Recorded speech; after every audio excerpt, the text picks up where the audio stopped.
Selamat siang teman-teman sekalian. Pada kesempatan ini kita akan mengingat seorang ideolog atau juga sosiolog asal Iran, yaitu Dr. Ali Shariati.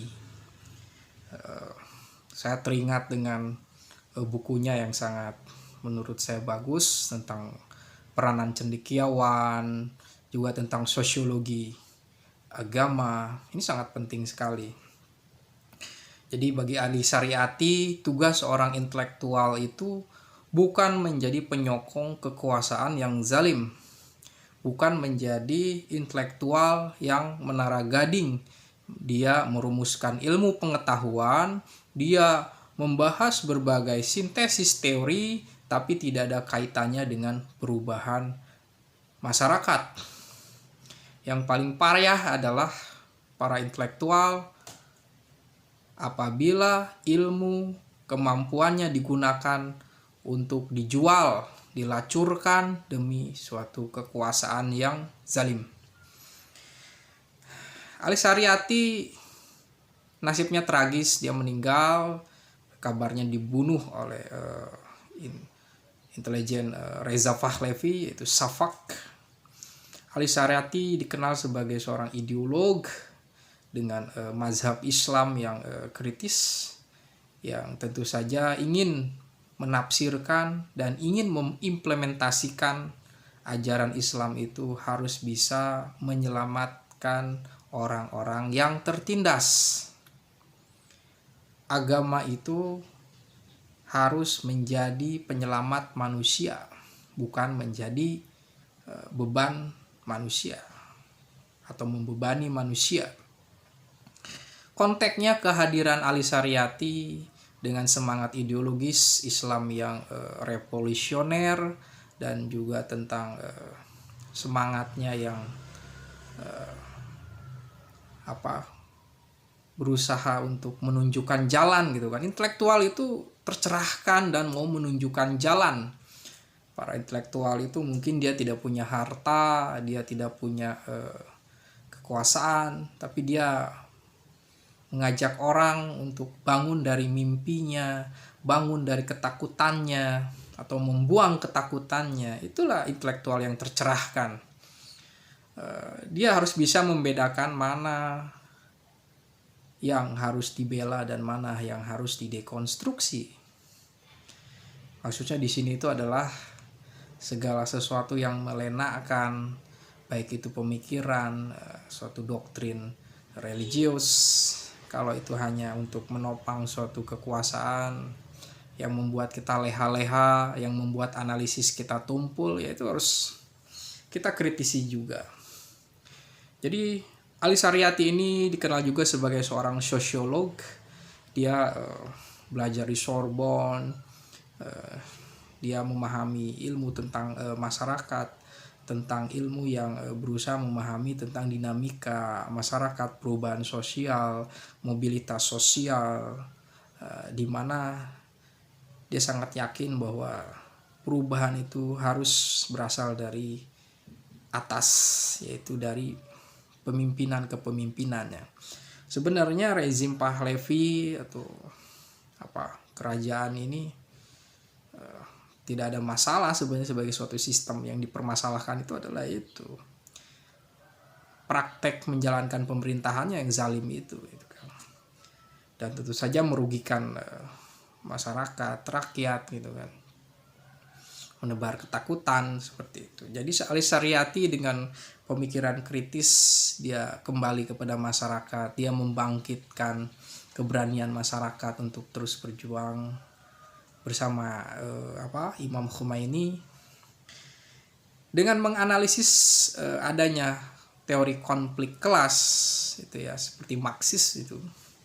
Ali Shariati membagi bahwa ada masyarakat yang ditindas, yaitu adalah mustadafin, dan ada yang menindas, yaitu mustakbirin atau mustakbaroh.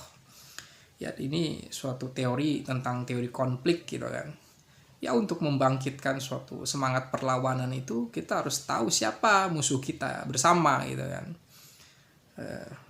Dan sepertinya teori tentang pertentangan kelas ini masih relevan gitu kan. Ketika kita berhadapan dengan suatu keadaan di mana aparatus pemerintahan, di mana terjadi penghisapan ekonomi gitu kan di dunia ini gitu kan.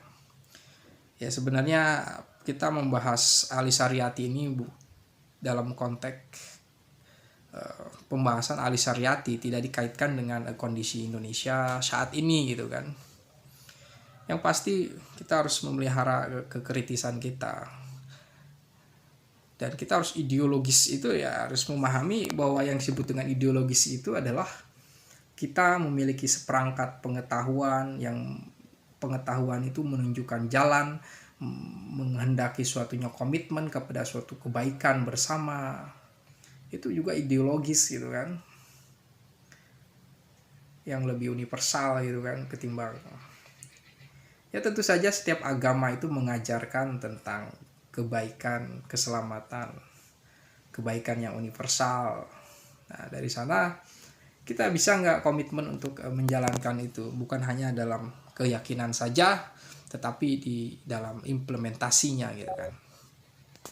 Saya pikir pemahaman mengenai gerakan sosial itu kalau kita tidak memiliki basis ideologis, yaitu tentang juga tidak memiliki logika yang tajam, maka itu hanya akan bersifat sementara saja gitu kan.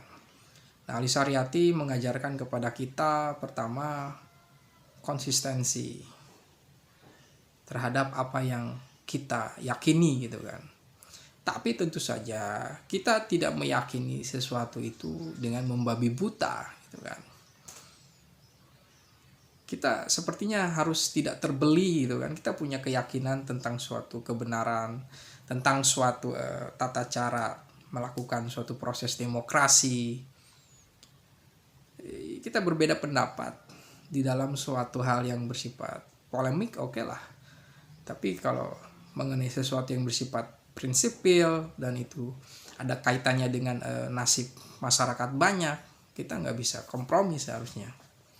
Di sanalah yang namanya intelektual akan selalu membela orang-orang yang tertindas, tidak menjual keyakinannya, tidak menjual keberpihakannya hanya untuk menjadikan dia kaya gitu kan. Itu disebut dengan pengkhianatan intelektual gitu kan. Dan pada dalam sejarahnya ternyata rezim Pahlavi jatuh dan rezim Republik Islam berdiri, Republik Islam Iran berdiri gitu kan. Dan semangat dari Ali Saryati ini harus kita interpretasikan lagi gitu kan.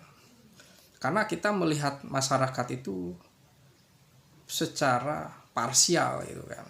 Maka kita harus memahami tentang inti persoalan, inti permasalahan gitu kan ya, yang mendera masyarakat, yang disadari ataupun yang tidak disadari. Dan di sana ada sesuatu yang sangat merugikan masyarakat di sana gitu kan.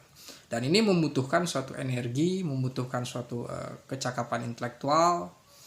Nah, kita mengurusi tentang politik Indonesia saat ini, kita hanya berbicara tentang sesuatu yang empirik, yang terbatas, sesuatu yang bersifat infotainment, yang bersifat sangat itu banyak kesepakatan yang hanya sementara gitu kan. Tapi itulah, kita harus minimal kita harus memahami bahwa kita ini jangan terlalu bodoh gitu kan, jangan terlalu naif, bahwa sebenarnya kita harus selalu mencurigai apa yang dilakukan oleh para elit politik itu. Kita mendukung orang yang bekerja dan komitmen terhadap kesejahteraan masyarakat. Ada nada-nada sumbang, ada oposisi yang kritis tapi tidak jelas, ya kita nggak perlu ribut soal itu gitu kan. Tapi memang kita kalau memang perlu harus ribut dengan para oposan yang gak jelas, yang hanya memperkeruh suasana hanya demi kepentingan pribadi panggung politik mereka, ya kita harus sadari saja gitu kan. Yang pasti kita harus memelihara akal sehat kita. Semoga Rocky Gerung menyadari dekadensi pemikirannya, demoralisasi pemikirannya, dan kembali menjadi orang yang kritis tanpa menjadi ngawur dalam logika, di dalam pemikiran. Itu aja. Terima kasih.